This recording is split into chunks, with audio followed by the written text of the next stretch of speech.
Given that today is April Fool's Day, it was tempting to start our segment on today's Republican budget announcement by saying they propose to, I don't know, dismantle Medicare, increase Bush tax cuts for the rich, stop stimulus spending. Except in our fourth story tonight, all of that actually happened. Last week, to prove they are just not the party of no, Republicans produced their own budget, the now famous Fudget, notoriously free of any numbers. Today, ranking House Republican Budget Committee member Paul Ryan unveiled an actual budget with numbers. In predicting criticism, you may note Mr. Ryan does not actually deny engaging in class warfare. You're going to hear a lot of echoes of class warfare. You're going to hear allegations of draconian spending cuts. You're going to be told that there's no viable choice for America other than to embrace the president's radical fiscal agenda. Let me respond to that right now. Using class warfare to take advantage of people's legitimate anger and anxiety, it may make good politics, but it's not leadership. Preying on people's emotions of fear and envy, it doesn't create jobs. It demoralizes the small business people who are trying to become successful, and it demonizes the small businesses that are successful that create most of our jobs.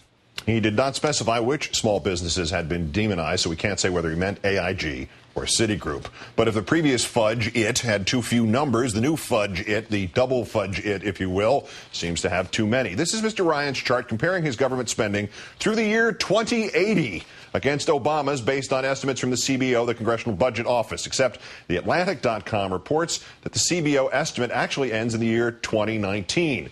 So where did that skyrocketing Obama line come from? According to The Atlantic, it seems Ryan got his numbers from a 2007 estimate of the Bush budget outlook long term. That, and the CBO itself says there's considerable uncertainty about its projections for the year 2080. Understandable, considering this would be 17 years after we first make contact with the planet Vulcan. For their parts, Democrats responded by looking to the past. If you want to be sure you're voting for deficit reduction will be carried out, accomplished, effected, our party is the party that balanced the budget in 1998, paid off $400 billion of debt, and presented President Bush with a gift that no president in recent times has enjoyed, a surplus of $5.6 trillion. We wiped out the deficit. They wiped out the surplus. A pleasure to be joined again tonight from Washington by Congresswoman Maxine Waters of California and the Financial Services Committee. Much thanks, as always, for your time, Congresswoman. Delighted. Thank you for having me on. Congressman Ryan's budget offers lower deficits, lower spending, lower taxes, and at least 2 million more jobs. Apparently, he forgot to include the pony for everybody.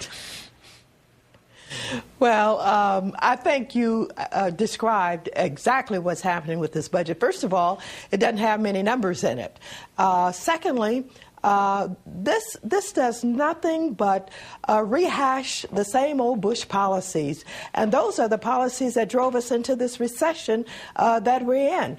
The worst job creation in the last 75 years.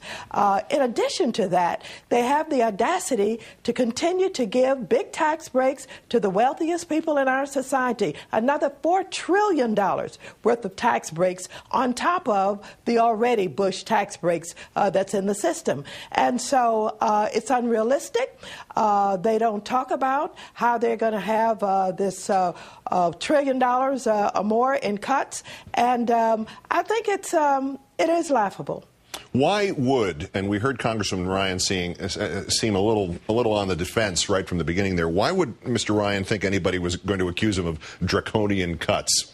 Well, I don't know why he thinks that he would be taken seriously. This is worse than draconian. This particular plan will take away funding for Medicare, for Medicaid. It would even reduce and eliminate some people who are who are eligible now for Social Security. And so when you take a look at the tax cuts for the rich, pulling the safety net out from under the most vulnerable in our society, and you also understand when you look at this budget that there's no way that they can accomplish what they're saying that they're going to accomplish, and they didn't even try and put the numbers with it. You recognize that not only is it old Bush plan rehashed, but this is what got us into the recession that we're in now, and they would take us into a depression with this kind of budget. And so we, the Democrats, have the budget that Nancy Pelosi describes as the blueprint for economic recovery, where we talk about how we are going to invest in Head Start, what we are going to do about health care and education and housing. And so this budget that they're presenting, the Republican budget, is a budget that is absolutely shameful. We left Bush with the surplus. Not only did he get rid of that surplus and spend like a drunken sailor, they took us into deficit. And so I don't think the American people are going to buy what they're attempting to sell, because they're not even doing a good job of selling it, trying to put it out there without numbers. Yeah, and especially, I mean, Congressman Ryan doesn't look like he doesn't know what he's talking about. He doesn't look like he's a slave to dogma. He doesn't look like he's a pure politician the way much of the Republican leadership is, and yet he's out there saying, just as you suggest, that this thing amounts to, remember how well the Bush tax cuts stimulated the economy? I mean, purely as political strategy, how would you assess this move? Well, I'm just surprised that they would come back with the same old thing. I'm also surprised that not only are they giving away these tax cuts to the richest Americans in our society, they are trying to make sure that they keep the subsidies for the oil and gas industry of this country. In the president's budget, he's taking out that $31 billion worth of subsidy for the oil and gas companies.